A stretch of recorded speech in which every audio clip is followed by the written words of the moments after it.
Engrandecido, exaltado seja o teu nome, Senhor Deus, tanto na terra como no céu. Rendemos-te louvores nessa manhã de sábado, por tua misericórdia, por teu amor dedicado a cada um de nós. Agradecidos estamos nessa manhã por tantas bênçãos proporcionadas a nós nessa semana. Nós queremos, Senhor, te pedir que através do teu Santo Espírito, desça sobre cada um de nós. Unge-nos com o teu poder.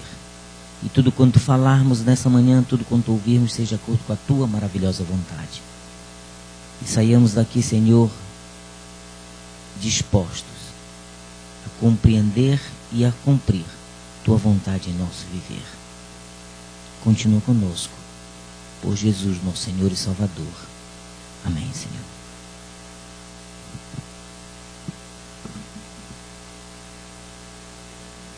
Deixai vir a mim os pequeninos. Vinde a Jesus, vinde a Jesus. Deixai vir a mim os pequeninos. Dos pequenos é o reino dos céus. Vinde a Jesus, Vinde a Jesus, vinde a Jesus. vinde a Jesus. Brancos e morenos, grandes e pequenos.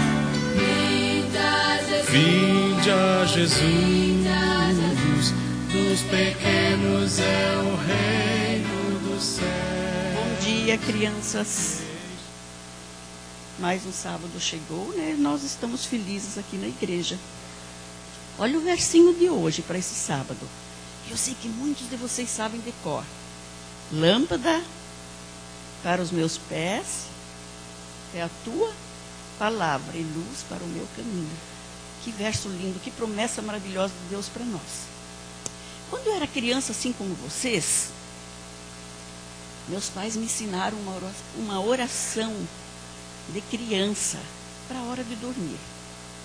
Eu vou falar essa oração para vocês. Ich bin klein, mein Herz ist rein, soll niemand drinnen wohnen, als Jesus allein. Vocês entenderam o que eu falei?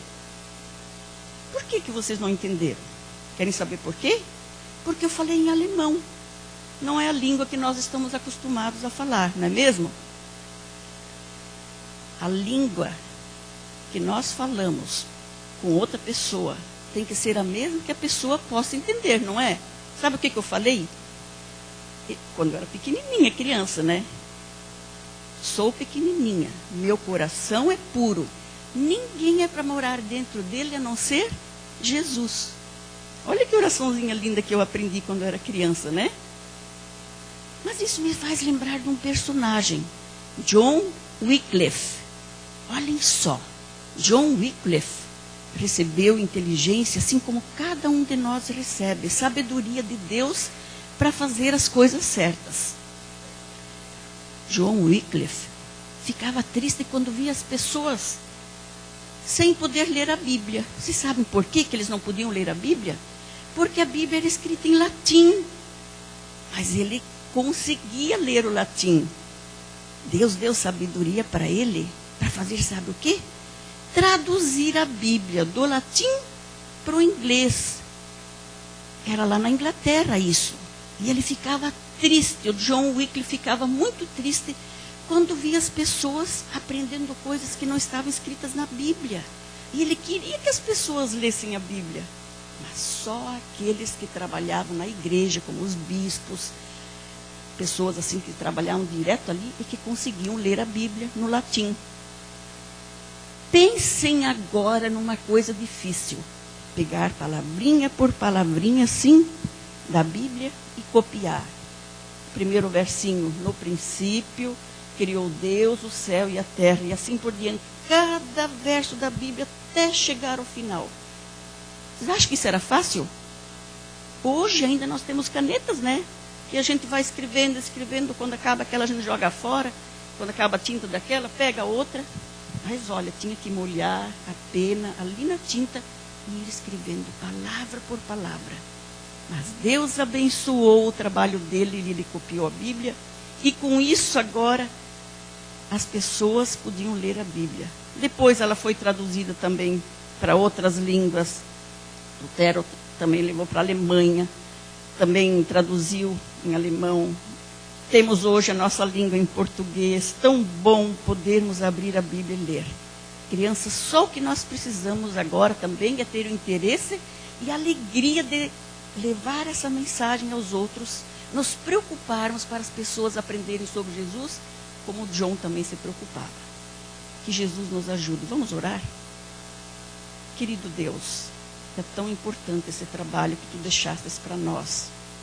Que sejamos missionários de verdade, levando o teu evangelho, que cada criança, cada jovem, cada adulto dessa igreja e do mundo inteiro possam se dedicar a ti e ao teu trabalho. Por Jesus. Amém. Podem voltar aos seus lugares.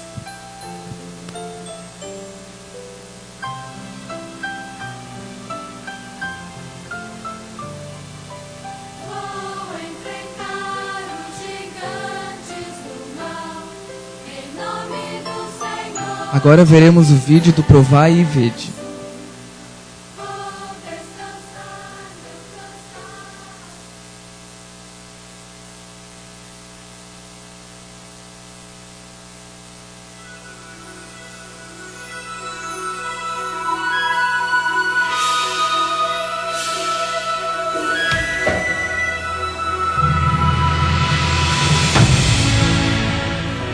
Provai e vede. História de hoje.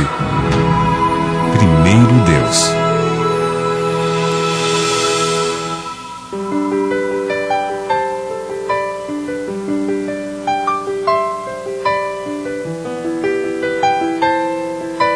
Se não houver renúncia, jamais vai acontecer reavivamento e reforma.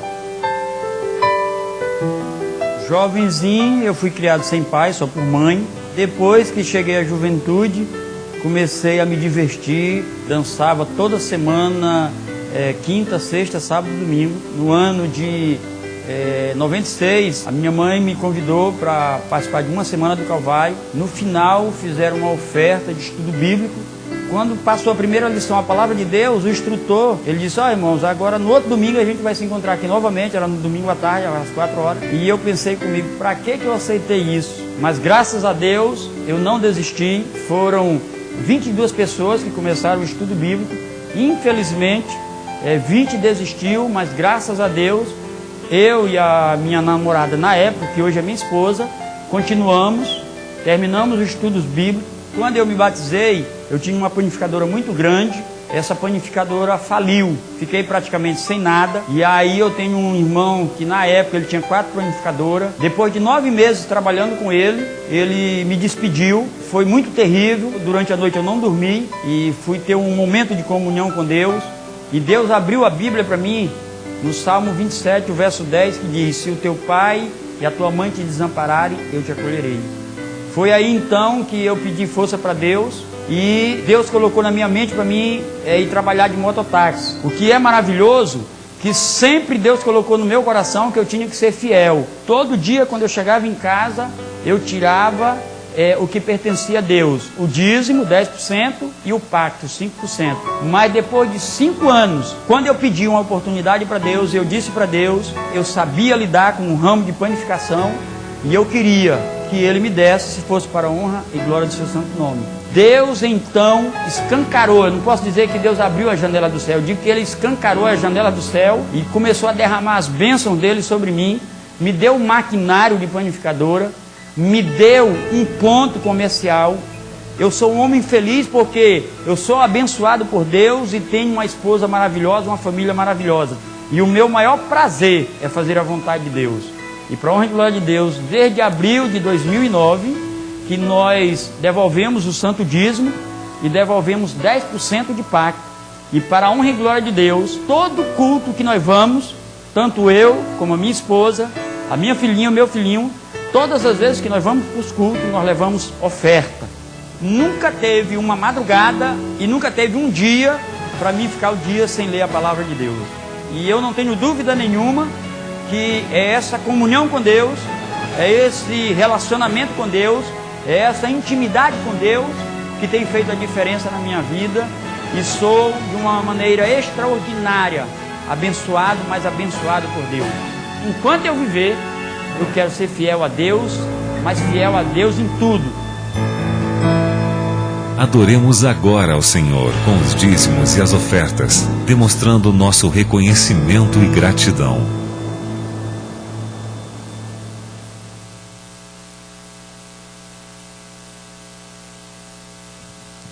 Oremos. Senhor Deus, somos gratos a Ti pela forma como tem mantido as nossas vidas.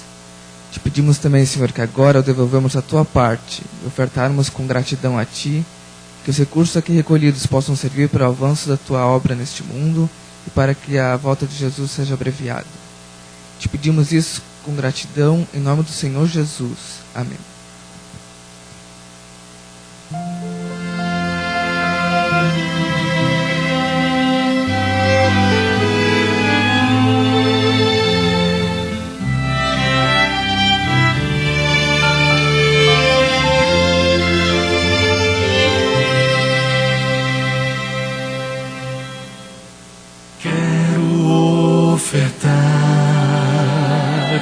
Quero devolver, quero entregar tudo, enfim, de coração. Esse é o meu louvor, minha gratidão. Quero ofertar e devolver a Jesus.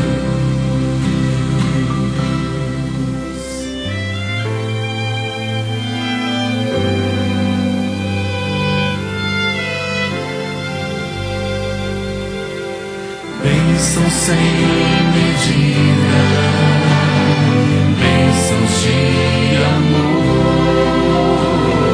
Quero entregar tudo, enfim, de coração. Esse é o meu louvor, minha gratidão. Quero ofertar e devolver a Jesus. Quero receber o Espírito em mim. Posso ver o céu a chover, bênção sem fim.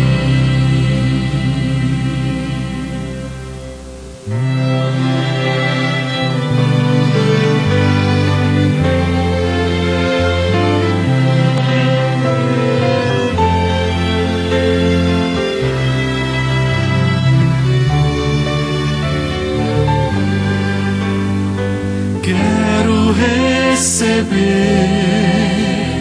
o Espírito em mim. Posso ver o céu a chover, bênção sem fim. Posso ver o céu a chover, bênção sem fim.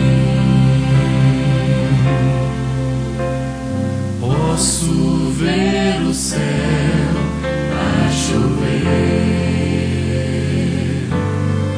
bênção sem fim. Dando continuidade à nossa adoração a Deus, vamos todos juntos cantar o hino de número 61, Ao Ver a Cruz.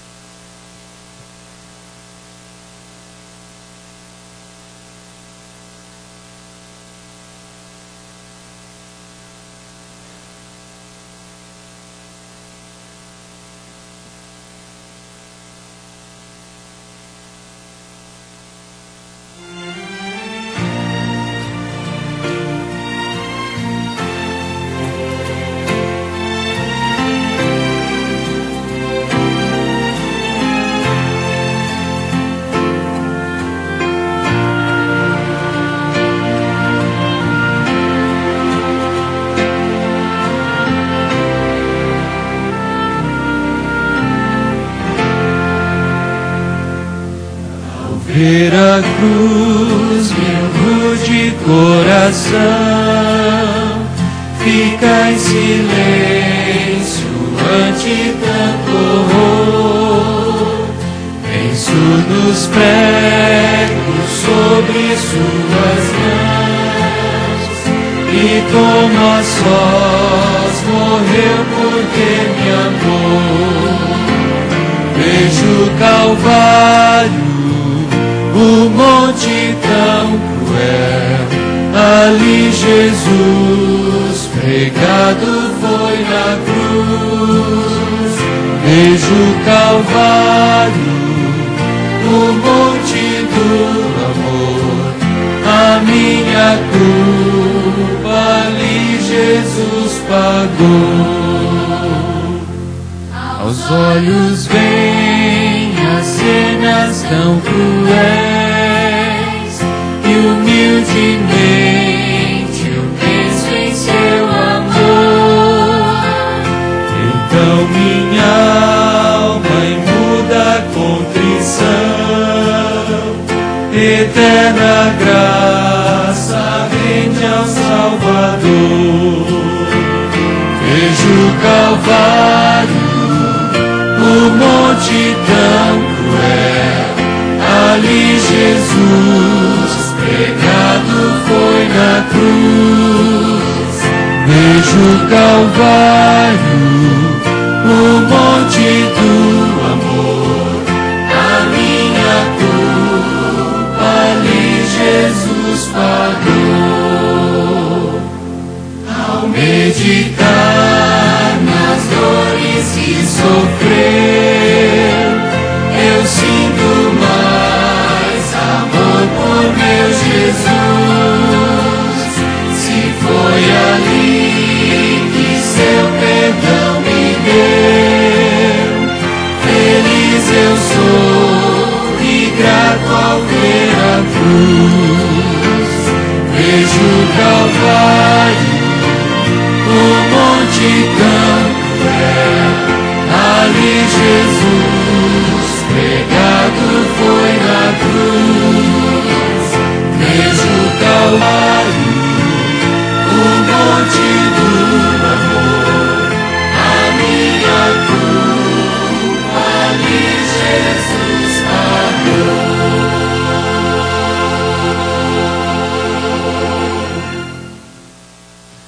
Bom dia, feliz sábado. Antes da oração nós vamos ter um anúncio aqui, só para reforçar.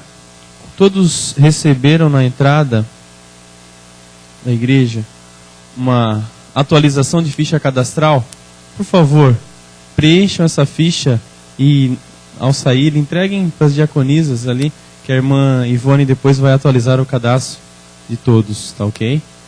Eu quero desejar a todos um bom dia, um feliz sábado. Aqueles que nos assistem também pela internet, que vocês sejam abençoados grandemente por Deus.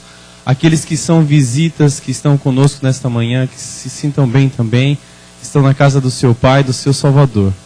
Nós vamos agora dobrar nossos joelhos e vamos falar com Ele em oração.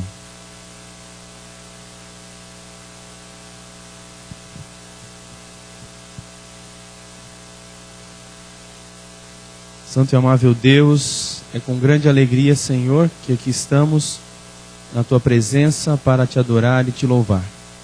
Queremos, ó Pai, mais uma vez, sentir o toque poderoso do Espírito Santo em nossas vidas, para que esse toque seja transformador, que a nossa vida possa receber mais uma vez, subir mais um degrau na santificação, que a nossa vida seja cada vez mais um instrumento nas Tuas mãos, que os nossos pecados também sejam perdoados, Senhor, pelo sangue precioso de Jesus Cristo, que deu a Sua vida na cruz por cada um de nós.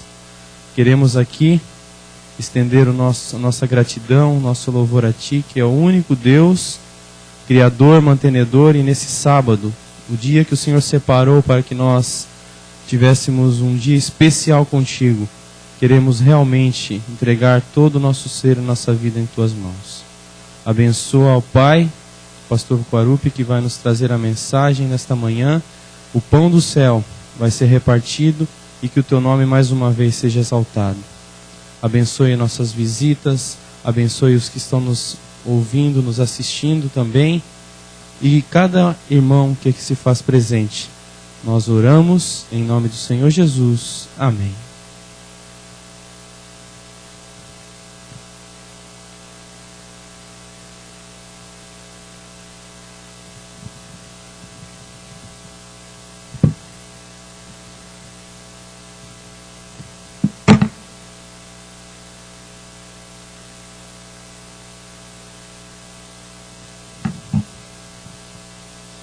Um bom sábado a todos os irmãos.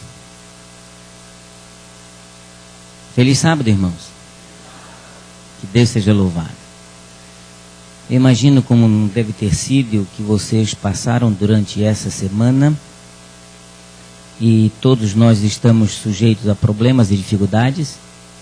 Na quinta-feira, minha esposa foi fazer um tratamento num dos joelhos de fisioterapia. E entrou na clínica, colocou sua bolsa dentro do armário, trancou o armário. Essa clínica, na verdade, é o mesmo lugar, os armários ficam no mesmo lugar que pessoas trocam a roupa. E foi fazer os necessários tratamentos no joelho. E quando voltou, pegou a bolsa, que saímos da clínica, descobrimos que a carteira dela não estava. Levaram tudo. Levaram os cartões de crédito, levaram cartões de banco, levaram o meu cartão de crédito, levaram tudo. E para vocês terem uma ideia, de quinta para cá, a única angústia dela foi tentar novamente fazer uma BO para conseguir os novos documentos. Mas eu agradeço a Deus porque não colocaram um revólver na cabeça dela para tomar os documentos, né? Tiraram lá do lugar onde estava. Amém? Então, quando houver essas pressões e quando Satanás trouxer problemas, é bom nos olharmos do lado positivo, né? Seria pior se ela tivesse feito por opressão. Seria pior se ela tivesse feito por obrigação. Mas voluntariamente o indivíduo levou. E eu oro para que Deus o conceda o privilégio de um dia aceitar a Cristo como seu Salvador pessoal e mudar de vida. Nessa manhã eu quero mostrar algumas cenas a vocês, como introdução do tema que vamos abordar. Muito bem? Todos vocês conhecem essa marca. Todos os seres humanos, e especialmente nesse mundo globalizado, tentam imprimir da sua empresa um logo, uma marca, assegurando-se de que com isso ganharão popularidade. E assim, nesse mundo pós-moderno, a marca é muito importante. Qual o país não pensa em colocar a sua nação no topo de uma Olimpíada? Quando nós vemos aquelas argolas entrelaçadas umas nas outras, sabemos que países gastam milhões e milhões de dólares para que o seu país seja destacado em uma Olimpíada que acontece sempre por volta de 2 em 2 anos, às vezes de 4 em 4 anos no mundo. Essa marca olímpica, ela é mundialmente conhecida, estabelecida já há muitos anos, aproximadamente desde 1917. Por outro lado, todo bom comerciante e toda grande empresa tenta colocar no mercado não só o seu produto, mas eles vendem seu produto através da sua marca, não é verdade? E isso vocês conhecem muito bem. Essas marcas têm um objetivo. O objetivo é simplesmente comercial. Você não precisa, na verdade, buscar informações, porque sua marca diz que produto é, quanto ele custa, não é verdade? E como é útil e como o valor que se paga por ele é justo. Normalmente a gente diz assim, é bom comprar coisa boa porque dura mais, não é verdade? Alguns o fazem compram simplesmente por vaidade. Mas assim o mundo e o mercado financeiro se estabelece. E por estarmos num país tremendamente capitalista, todas as empresas querem que sua marca seja reconhecida no mundo inteiro. Por outro lado, essa marca não está preocupada só com conteúdo. Se vocês forem estudar um pouquinho sobre a Apple, vocês vão entender que essa marca, Steve Jobs, quando planejou seu plano de mercado, ele não só planejou o bom produto que estava vendendo, mas até a embalagem era importante. Alguns funcionários seus foram demitidos porque não sabiam embalar o produto. E ele disse que o prazer, e o livro que li tinha quase 600 páginas dele, a sua biografia, diz que o prazer era ver o cliente abrindo a embalagem para encontrar o produto. Dessa forma, as marcas vão se estabelecendo. E essa, desde 1900, tentou mostrar o seu logo, a sua marca. Hoje, ela mundialmente está conhecida como essa última marca aqui embaixo, a Shell. E no mundo inteiro, ela hoje se determina com um único símbolo.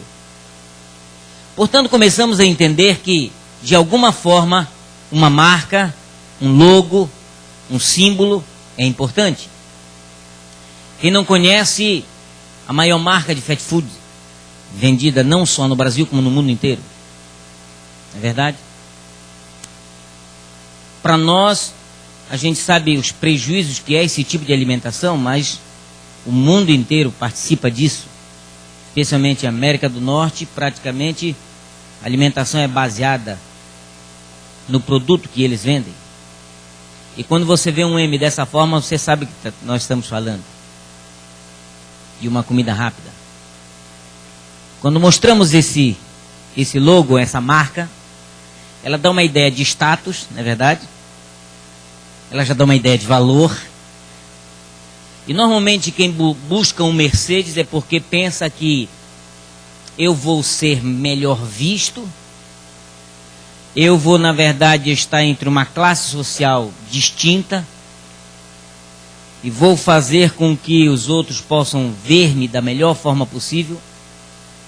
E onde eu for, posso dizer que posso. O status, a marca leva o indivíduo a acreditar que ele está sendo, de alguma forma, alguém importante, se assim não era.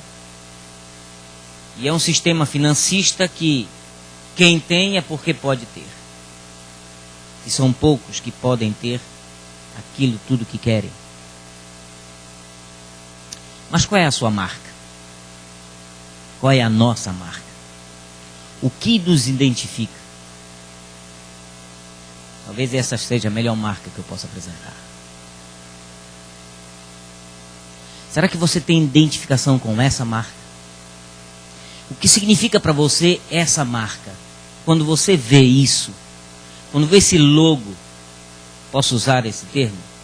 O que você pensa sobre isso? Há muitos anos atrás, praticamente definida pelos gregos, a cruz era um símbolo de tortura. Os romanos, a seu tempo, fizeram da cruz o maior símbolo de morte conhecido no mundo. E a maioria dos seres humanos, nesse mundo globalizado, só pensa na cruz como a morte. O Brasil, isso foi muito mais apresentado pelo estilo romano, de tal forma que em todos os cemitérios nós encontramos apenas cruzes. Na América é diferente. Na América é um país protestante. E quando fui a Houston, e também uma pequena cidade da Pensilvânia, visitei o túmulo ali da irmã White. E não tinha uma cruz. Tinha uma bandeira americana. Quem foi a alguns cemitérios na América não encontram cruzes, encontram bandeiras americanas. E eu perguntei ao Cicerone, que estava nos acompanhando no turismo, por que não colocam cruzes? Ele disse, porque a única coisa que o americano quer é que saibam que ali está um patriota, um americano. Tenha morrido ou não pela pátria, mas ali está um americano, no solo americano. matado. A ideia deles é essa. Essa marca tem sido propagada no mundo inteiro. E tem sido popularizada no mundo inteiro. Vários outros tentaram derrubá-la, mas ainda não conseguiram. Por outro lado, a popularização dela é tão grande que alguns usam como estampa de camiseta. E as têm e gostam de estampá-la, talvez determinando de que lado estão. Por outro lado, outros usam no próprio nome. E para eles, usar no próprio nome é muito importante. Alguns usam o próprio nome da cruz em benefício próprio, mesmo que o seu produto seja bom ou seja mau. Mas é a forma de poder comercializar. Temos a ideia de que também alguns a usam apenas estilizada no pescoço, e alguns veem a cruz como um símbolo e um amuleto qualquer que pode ser usado no pescoço. Alguns fazem tatuagem disso e decidem colocá-la na costa. Mas alguns, de forma mística, se tatuam, fazendo dela o símbolo verdadeiro de morte mesmo. Um misticismo completo, tendo a ideia do próprio demônio. Mas para você, o que significa a cruz?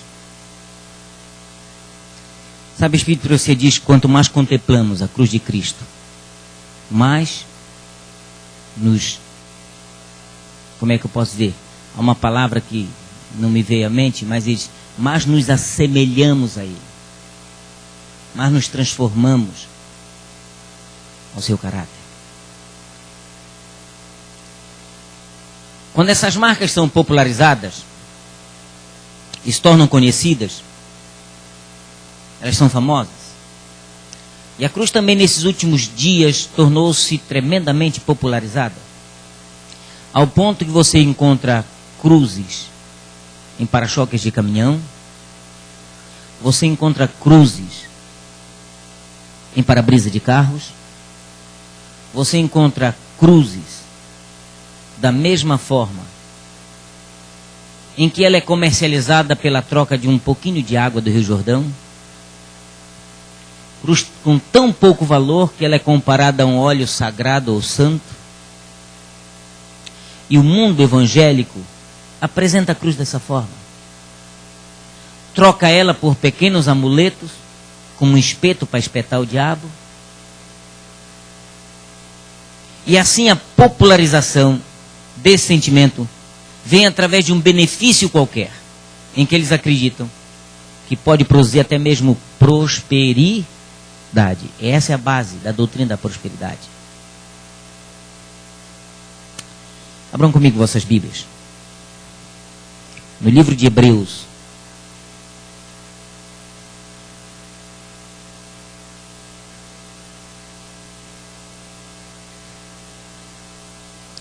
Especialmente no capítulo 12. Versículo 2. Quando falamos de cruz, olha o que a Bíblia apresenta.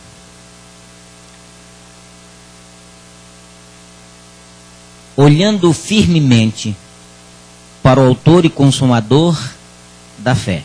Quem é ele? Jesus, o qual em troca da alegria que lhes estava proposta, suportou o quê? A cruz, não fazendo caso da ignomínia, da vergonha, do absurdo, e está assentado à destra do trono de Deus.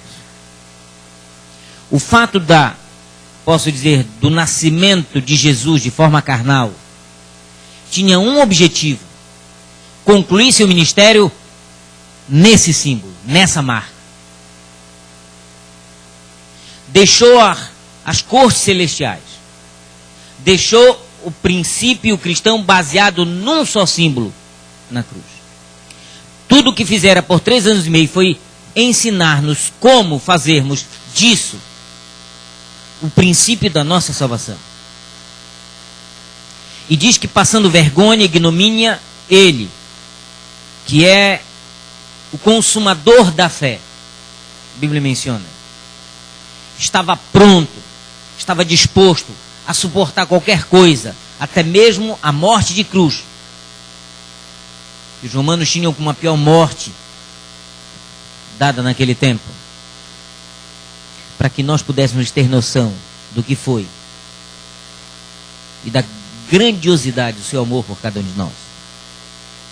Já que se baseia nisso, então a cruz tem um princípio cristão baseado em Cristo. Até então, para os romanos e para os gregos, era um princípio de morte. E um princípio de morte sem esperança nenhuma. Mas depois de Cristo, a cruz passou a ter um símbolo tremendo de esperança. A Bíblia menciona de que quando houve separação entre gregos, ou melhor dizendo, entre judeus e gentios, Paulo reúne os filipenses e menciona que no tempo deles havia inimigos da fé. E que eram inimigos desses inimigos da fé, também tornavam-se inimigos da cruz. Filipenses, capítulo 3, versículo 18. Olha o que diz aí a Bíblia.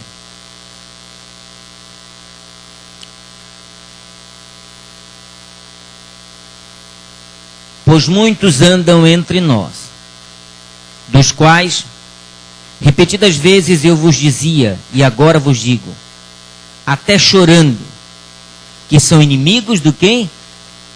Da cruz de Cristo. Mesmo um símbolo que tem esse sentimento, alguns são inimigos dela. E dizem que quer espantar o diabo, apresenta um crucifixo para ele. Dizem isso, não é verdade? Diz que ele foge da cruz. Como um dos ladrões que estava ao lado de Cristo Jesus desce da cruz, salva-te a ti mesmo e a nós. Quanto mais longe da cruz ele queria estar, melhor para ele. Então é um símbolo como outro qualquer que leva a pessoa ou a querê-lo ter ou a rejeitá-lo. No mundo que estamos vendo, as pessoas hoje estão mais rejeitando a cruz do que a aceitando. Porque para eles a cruz tem um único sentido, um sentido próprio de morte. E quando se fala em morte, se associa à cruz. Nessa manhã eu quero tirar da ideia de vocês o símbolo da cruz como morte. E quero dizer a vocês que o melhor seria que nós pensássemos que cruz para nós, que aceitamos a Jesus como nosso Salvador pessoal, é símbolo de quê, irmãos? De vida e vida eterna. De vida eterna. Mas muitas vezes nosso comportamento, nossa vontade nos afasta do objetivo pelo qual Cristo morrera na cruz por nós. Porque queremos ter a noção que é símbolo de vida eterna, mas vivemos como se estivéssemos vivendo apenas essa vida presente e não pensando na vida eterna. Como se essa vida presente fosse mais importante. Por isso estamos no mundo consumista, em que marcas são importantes na nossa mente e que anulam da nossa mente a verdadeira marca do cristão, que é a cruz de Cristo.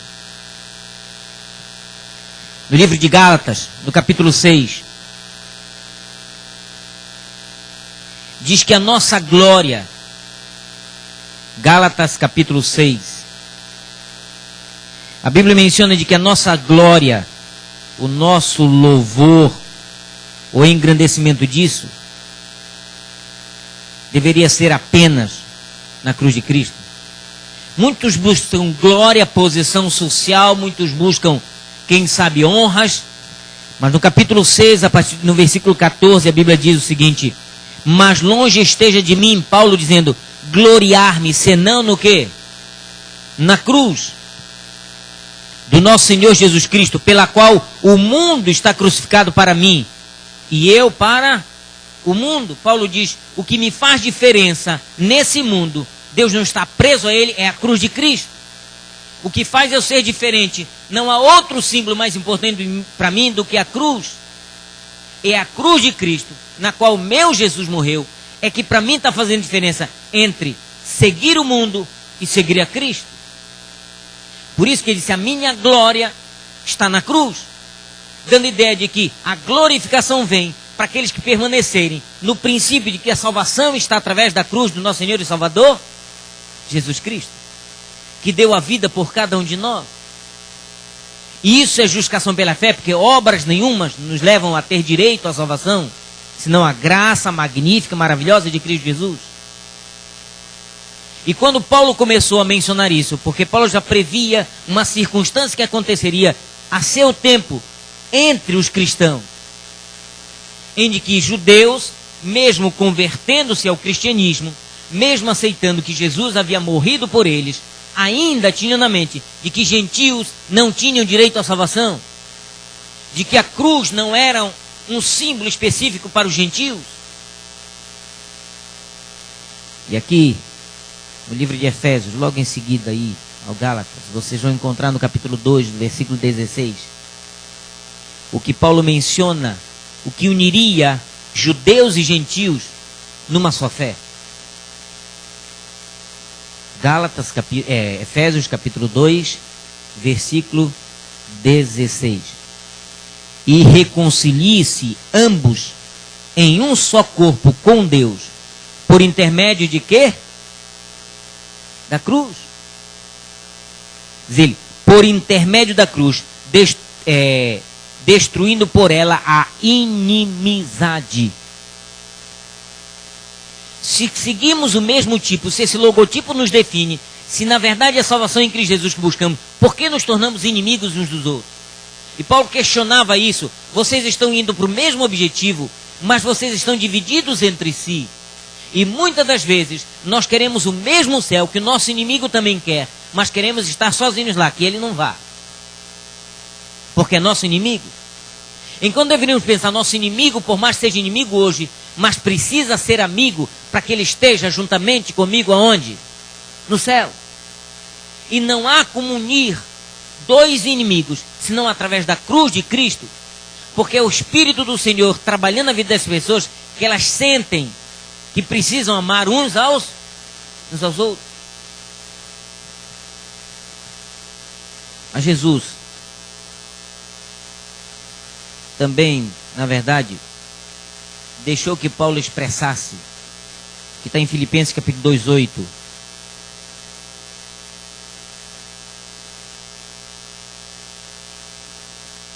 Também aos Filipenses, algo interessante. Filipenses capítulo 2:8, e diz, o que é então você ter em si a cruz? Ele menciona aqui que a cruz é um símbolo especial, é um logo especial, é uma marca especial que deve estar arraigada em você. E através de que isso pode ser visto? 2:8 diz, a si mesmo se humilhou, tornando-se o quê? Obediente até a morte de quê? De cruz. A Bíblia menciona que o verdadeiro cristão que aceita a cruz de Cristo como um meio de sua salvação, através da graça do nosso Senhor Jesus Cristo, ele deve ser obediente. Que o próprio Jesus se submeteu à obediência ao Pai, sofrendo a morte de cruz, para nos dar a salvação. Portanto, começa a descobrir que esse relacionamento com Jesus é tão importante, a obediência. E quando o cristão é cristão, ele obedece a Cristo e representa o Cristo no seu caráter, na sua vida. Mas muitos dizem-se cristãos, que vêm também do símbolo exato da cruz, mas na verdade apresentam um tipo de vida totalmente contrário à doutrina que pregam, ao princípio que pregam, à filosofia de vida que estabeleceram na sua vida, nos dias de hoje. Portanto, eu volto a perguntar, o que simboliza, o que significa a cruz para você? Há pessoas, na verdade, que a têm simplesmente por a ter, como se ela não tivesse nenhuma importância na sua vida. Mas talvez nessa manhã eu quero pedir permissão a alguns que já ouviram contar essa história. e a fiz apenas uma vez no encontro de idosos com um grupo dessa igreja. Aqueles que estavam lá vão lembrar. É uma parábola que conto. E coloco a minha vida para vocês entenderem o símbolo verdadeiro da cruz, que é a plena dependência da vontade de Cristo na nossa vida. Muitos de nós não representamos mais a cruz de Cristo porque nos tornamos independentes e agimos por nossa vontade própria. E a vontade submetida à vontade de Deus é o que simboliza. Mas antes de eu poder apresentar isso, deixa eu ler para vocês 3 textos do Espírito de Profecia. Olha o que diz aí. Levados em íntima comunhão com Cristo, assentaram-se com Ele nos lugares celestiais, com que abrasante linguagem vestiam suas ideias quando testificaram dele. Suas convicções estavam sobrecarregadas com benevolência tão ampla, tão profunda, de tão vasto alcance, que foram impelidos a ir aos confins da terra. Testificando do poder de Cristo, foram cheios de um intenso desejo de levar avante a obra que ele tinha iniciado. Sentiram a enormidade do seu débito para com o céu e a responsabilidade de sua obra. Fortalecidos pela concessão do Espírito Santo, saíram com zelo para estender os triunfos do que, irmão? Da cruz. O outro texto diz: foi a cruz, esse instrumento de vergonha e tortura, que trouxe esperança e salvação ao mundo. Os discípulos passavam de homens humildes, sem dinheiro e com nenhuma outra arma que não a palavra de Deus. Entretanto, na força de Cristo, eles saíram para contar as maravilhosas histórias da manjedoura e da cruz, e para triunfar sobre toda a oposição. Sem honra ou reconhecimento terrestres, foram heróis da fé. De seus lábios saíram palavras de divina eloquência que abalaram o mundo. E diz aqui o contexto, que isso foi baseado no princípio que receberam de Cristo através da cruz. Essa igreja hoje tem uma missão e está baseada na cruz de Cristo, diz a Bíblia. E ainda hoje, Deus está usando sua igreja para tornar conhecido o seu propósito na terra. Hoje, os arautos do quê? A Bíblia chama você arautos da cruz. O que são arautos da cruz? São aqueles que enaltecem, são aqueles que engrandecem o sentido próprio da cruz. Não aqueles que denigrem como cruz simplesmente um símbolo de morte. Cruz é símbolo de vida e vida eterna.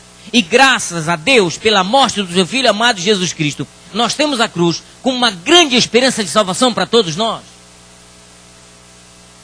Isso está no livro Caminho a Cristo, página 54. Aí eu paro contar a história. Analisem comigo e pensem comigo e acompanhem o relato. Como se minha vida fosse uma marca que tornou-se famosa no Brasil e hoje é relíquia. Um fusquinha. Os alemães, quando trouxeram, na década de 50, essa marca ao Brasil, trouxeram para superar uma marca chamada DKW Mag. E a DKW lançava carros parecidos com o Fusca. E o Fusca entrou no mercado. E ainda hoje, depois de mais de 20 anos que ele não é fabricado, ainda nenhuma marca de carro superou a venda no Brasil de Fuscas. Interessante. Da década de 50 até a década de 80, milhares de Fuscas foram produzidos nesse país. E era o carro mais querido no passado. E para alguns hoje é o carro ainda mais querido, e é por isso que viraram relíquias. Mas imagine minha vida sendo um Fusquinha. E eu decidi então levar o Fusquinha da minha vida para o céu. Por que estou contando essa parábola? Adaptando-a para que vocês entendam o símbolo verdadeiro do que significa cruz. Na caminhada descobri que não seria fácil.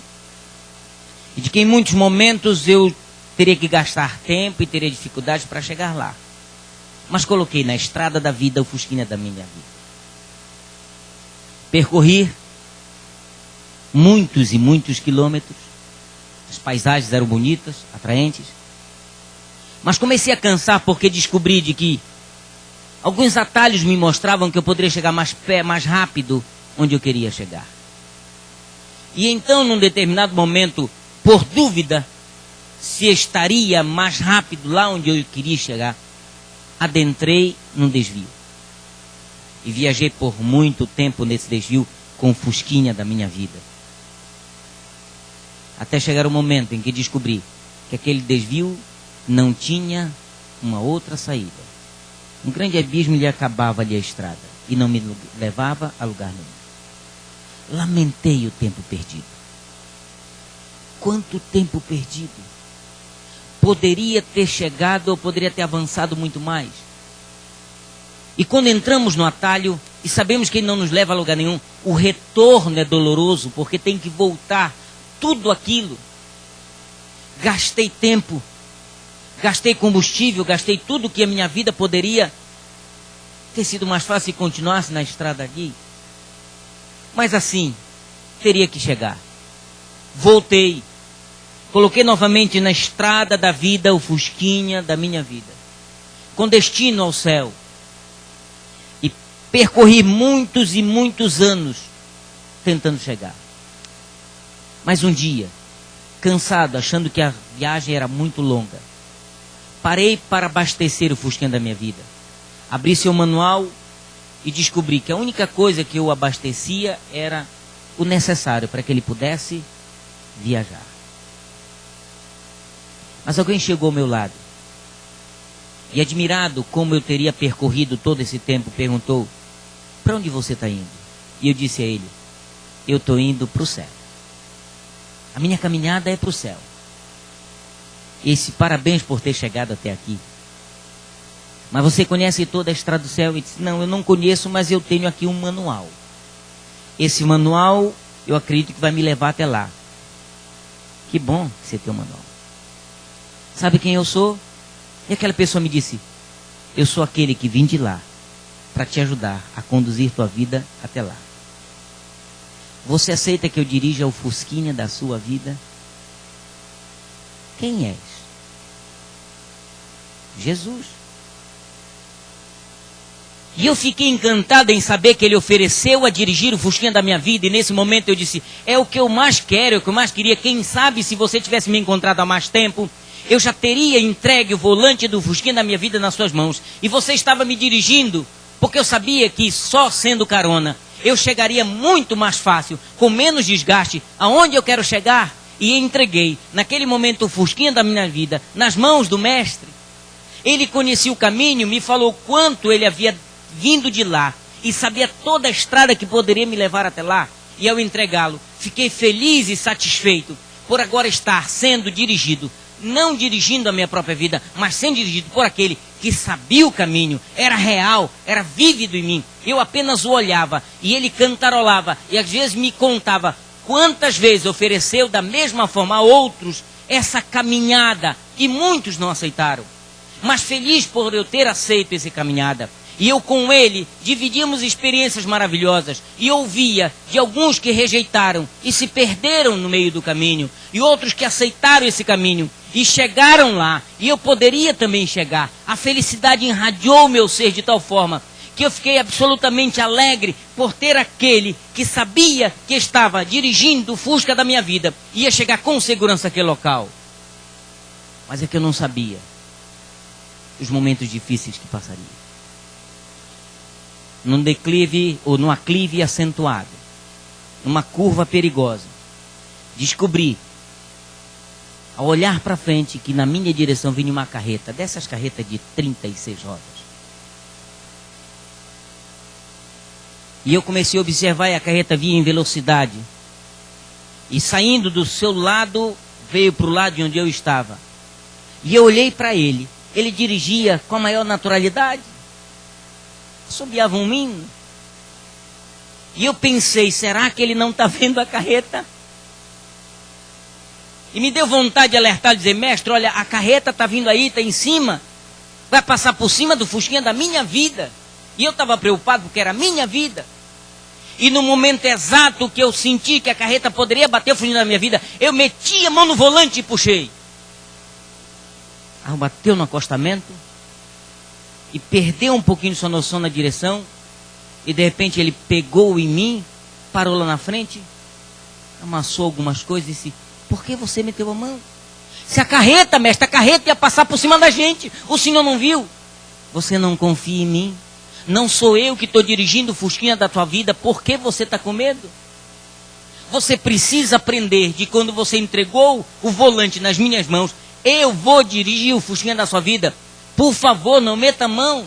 Se você quer, você mesmo dirigir, eu vou permitir que você dirija, mas no momento que você aceita que eu dirija o fusquinha da sua vida, por favor, não interrompa, não meta a mão. Tá bom, mestre, tá bom. E novamente ele colocou o fusquinha da minha vida na estrada. E continuou me dando certeza de que eu estaria seguro ao seu lado. Isso me confortou, mas eu sentia um pouquinho a minha vida já amassada. Até então, quando chegamos a um determinado local, agora era um declive. E vinham lá de baixo, subindo, não mais uma, mas agora 2 carretas. E carretas de 36 rodas. E eu pensei, será que ele não está vendo? Porque não tinha como passar.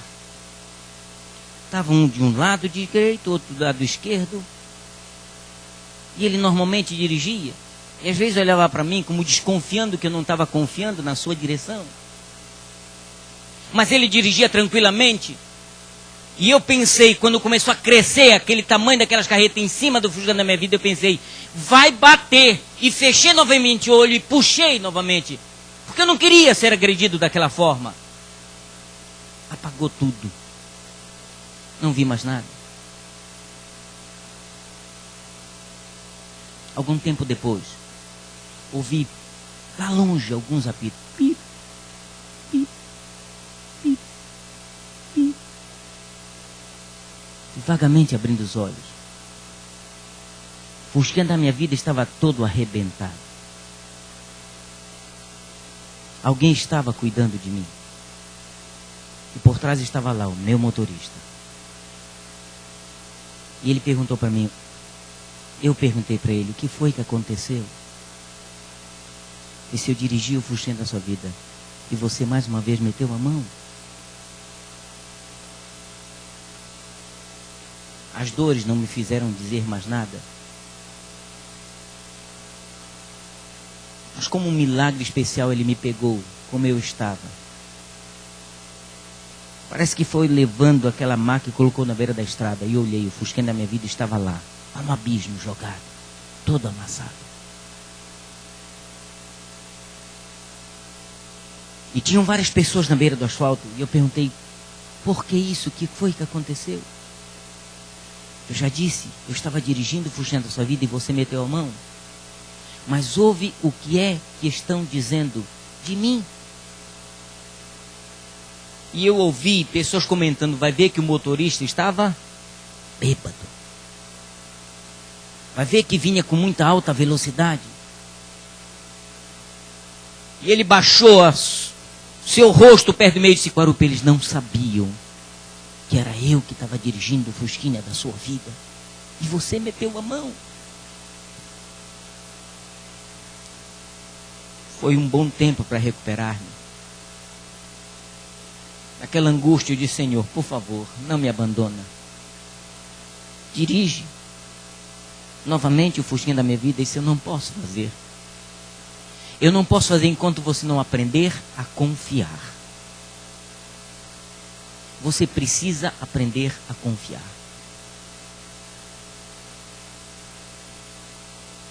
Eu olhei para ele e disse, mas eu quero aprender a confiar.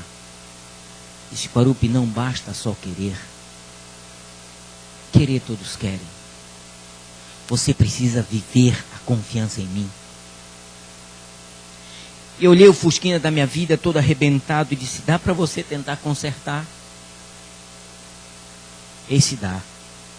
Mas as marcas ficarão das batidas que você proporcionou. Eu posso até livrar você do sofrimento. ou livrar você da culpa, mas do sofrimento não. Foi um tremendo sofrimento para que ele colocasse o fusquinha da minha vida novamente na estrada.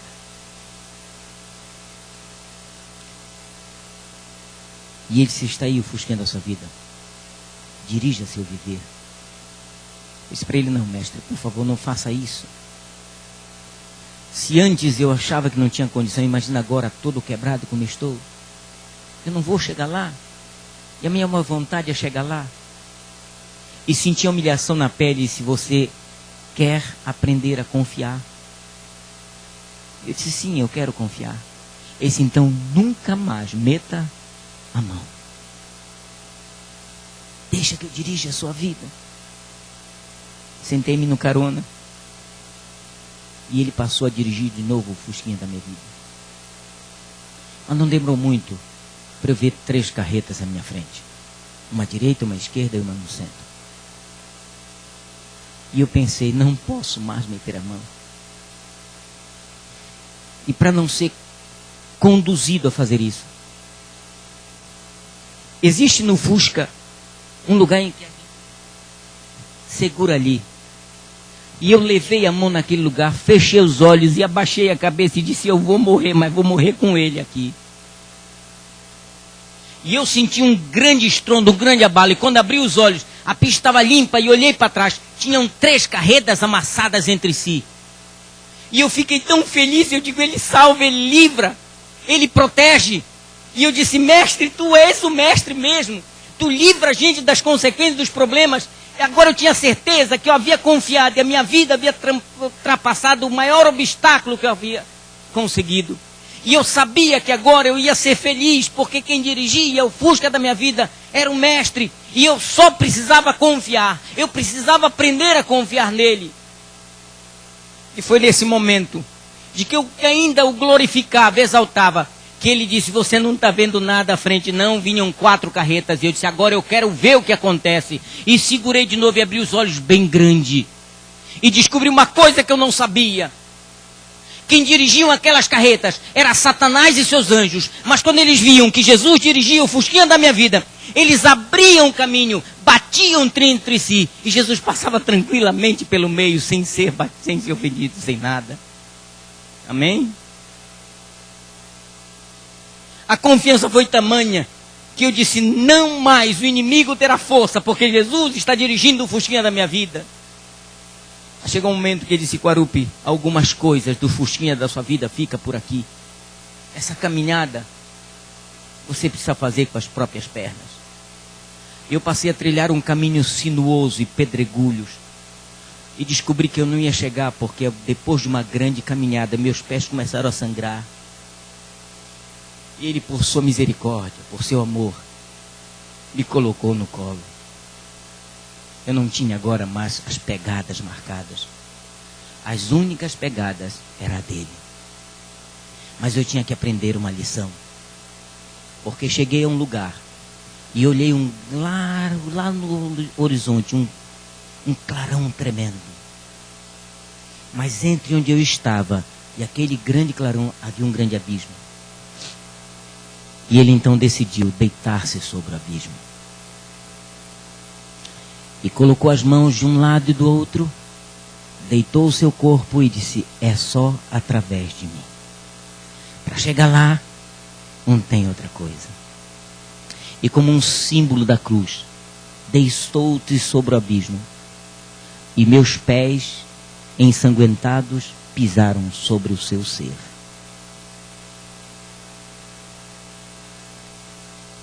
Para ele eu sei que foi duro. Porque não era só o meu peso ali, era o peso de todos os pecados que eu cometi durante toda a minha vida.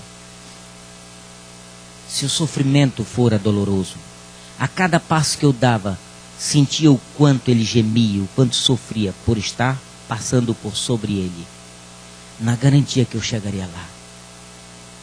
Quando eu coloquei os pés do outro lugar do abismo, ouvi trombetas soarem. Ouvi uma voz que dizia: servo bom e fiel. Sobre o pouco tu foste fiel, e sobre o muito te colocarei. Entra no gozo do teu Senhor. descobri que a última passagem para estar lá era a cruz. E que ninguém poderia passar pela cruz se não confiasse nele. Jesus disse: aquele que quiser vir após mim, negue-se a si mesmo. Deixe sua vontade para trás. Tome a cruz e siga-me. Jesus disse que nós devemos carregar a nossa cruz. Mas não chegaremos lá se não aceitarmos a sua cruz. Se não for através da sua cruz. Lá do outro lado, me perguntaram: cadê o Fusquinha da sua vida? Eu já não me lembrava mais dele. Porque o Fusquinha da minha vida era passado. O que mais significava da minha vida agora era quem havia dirigido o Fusquinha da minha vida. Será que nessa manhã eu tenho alguém aqui dizendo: pastor, quantas vezes eu meti a mão onde não deveria ter metido? Quantas vezes eu disse a Jesus: você vai dirigir a minha vida, mas eu tenho metido a mão. Eu acho que eu que tenho que resolver isso. Quantas vezes você tem feito isso, como algumas vezes eu, mesmo sendo pastor, fiz? Fiz porque a minha vontade estava sendo maior do que a vontade de Deus. Quantas vezes, às vezes, esquecemos o símbolo maravilhoso da cruz e passamos a seguir a nossa vontade, não a vontade dele. E ele sempre, com aquele símbolo, diz: está aqui a tua esperança. Se você se mantém nesse caminho e confiar em mim, a esperança é a vida eterna. Por isso que a cruz é símbolo de salvação, é símbolo de vida. Será que eu tenho alguém nessa manhã que quer dizer: pastor,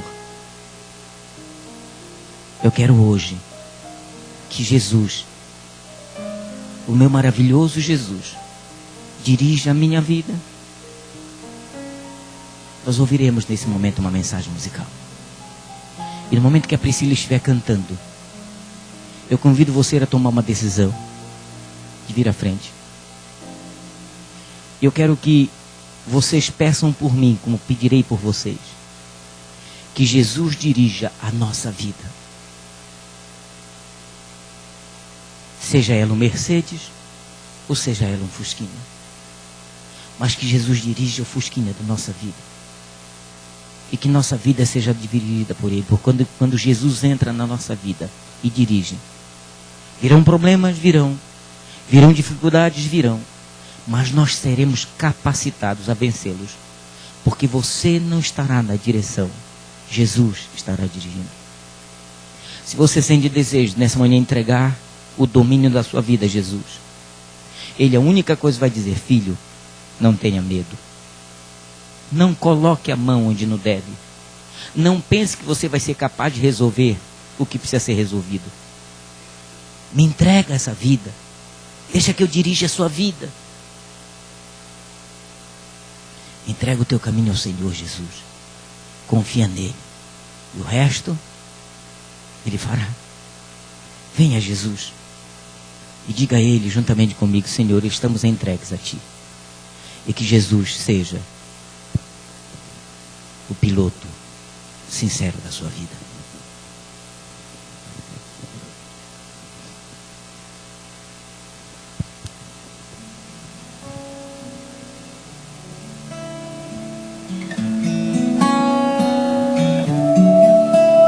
Quando eu era criança, mamãe me contou uma história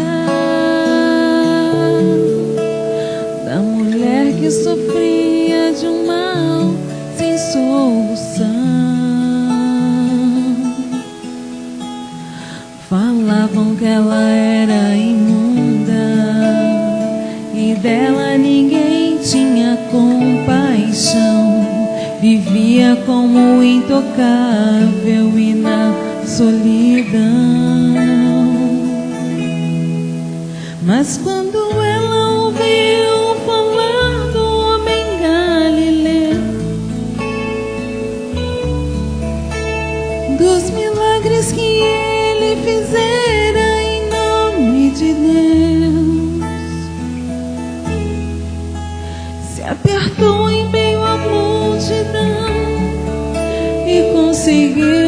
tocar o manto com suas mãos, sua fé a salvou e uma nova vida começou.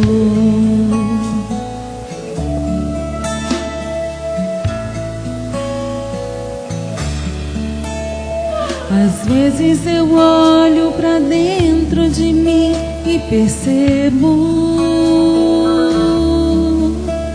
que entre eu e aquela mulher não há distinção. Por pecados me tornei intocável, impuro é o meu coração. Às vezes acho que a vida não tem mais razão. O meu desejo é estar no meio da multidão,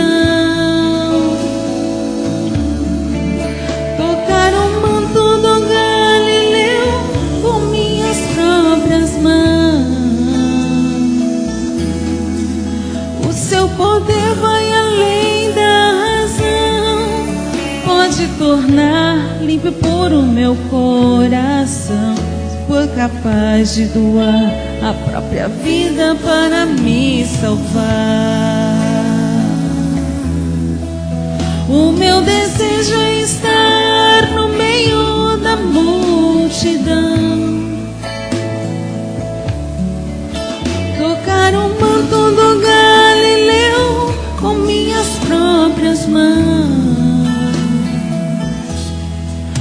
O seu poder vai além da razão, pode tornar limpo e puro o meu coração.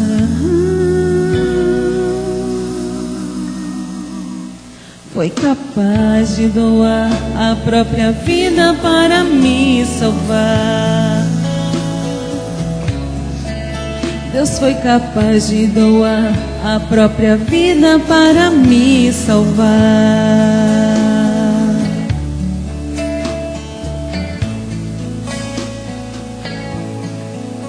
Foi capaz de doar a própria vida para me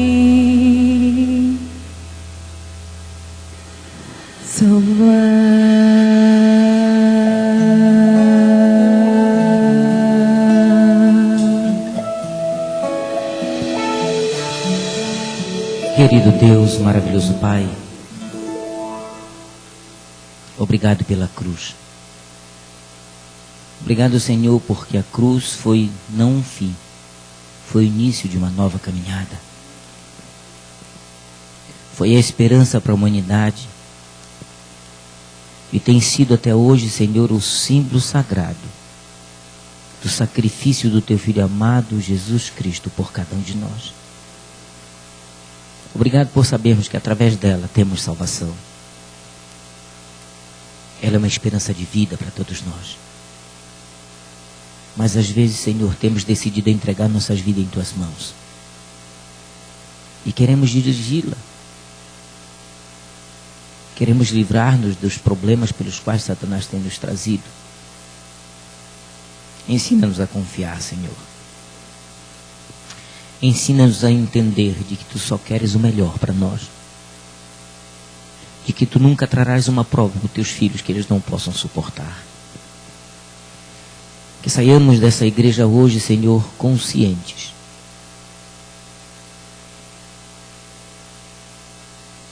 e compreendidos de que nesse momento não há nada mais importante nesse mundo do que divulgarmos o nosso logo, a nossa marca como cristãos.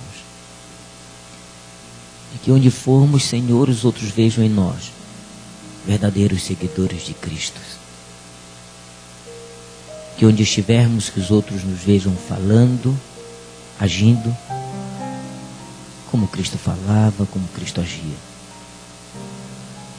Que a comunhão com Ele nos faça semelhante a Ele. Que o relacionamento com Ele nos faça confiar plenamente. E por mais que hajam adversidades nesse mundo globalizado, Senhor, queremos ter a certeza de que Tu não nos abandonastes. Que Tu estás do nosso lado. Tu vai nos dirigir, Senhor, até um dia chegarmos contigo na Canaã Celestial e ouvirmos a mensagem do Mestre. Servo bom e fiel. No pouco você foi fiel e sobre o muito te colocarei. Entra no gozo do teu Senhor. A cada um dos que estamos aqui. E aqueles que ainda estão vindo para cá, Senhor.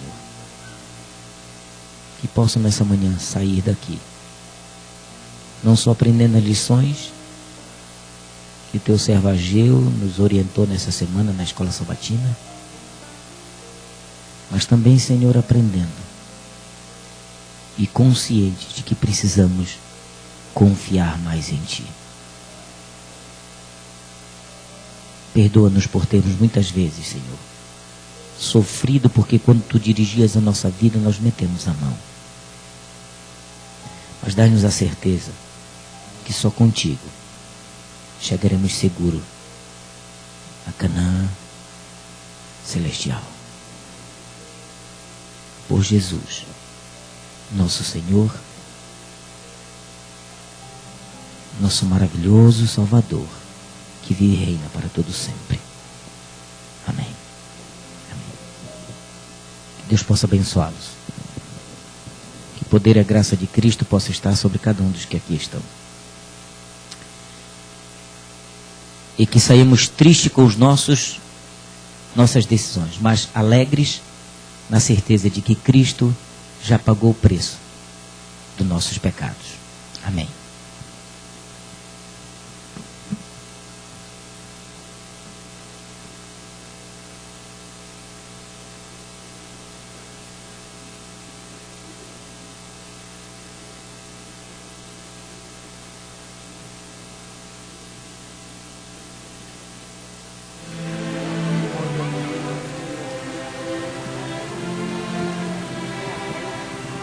Às beiras do Lago Vitória, na Tanzânia, se encontra a cidade de Mwanza. Ela é o lar de mais de 30 igrejas adventistas que estão em crescimento. Esse crescimento aconteceu tão rapidamente que as igrejas estão sendo implantadas em comunidades por todo Mwanza e arredores. Os membros aqui estão empolgados em servir o Senhor e cumprir a missão da igreja.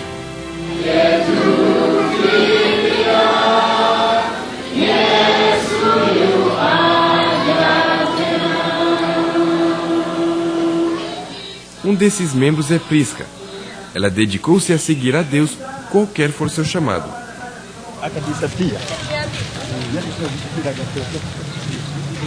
Durante a semana ela trabalha duro para se sustentar. Prisca vende legumes no mercado local, muitos dos quais têm propriedade medicinal. Os dias no mercado são longos e ela fica à espera do sábado, onde ela pode descansar e passar tempo com Jesus. De seus ganhos, Prisca mantém apenas o que ela precisa para sobreviver e dá o resto à igreja.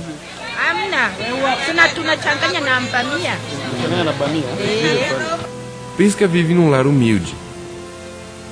Ela louva a Deus por aquilo que tem e sempre passa tempo com Ele. Ela permite que as pessoas usem sua propriedade para fazer tijolos. A pequena quantidade de dinheiro que ela ganha nisso vai diretamente para a igreja. Ela não guarda sequer uma moeda para si. Ela sente que Deus proverá por ela, enquanto ela for fiel a Ele. Prisca e os outros membros em Mwanza estão comprometidos com a missão da Igreja Adventista do Sétimo Dia.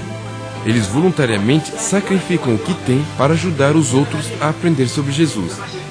Aqui em Mwanza existe uma grande necessidade por um hospital. A pequena clínica de saúde adventista aqui está superlotada, porque a comunidade tem confiança nos médicos adventistas. Os membros locais dão tudo o que podem para ver um hospital aqui um dia. A construção já começou graças à doação desses membros. Num só sábado, eles prometeram vender 33 cabras, 3 vacas, 1 ovelha para continuar a construção.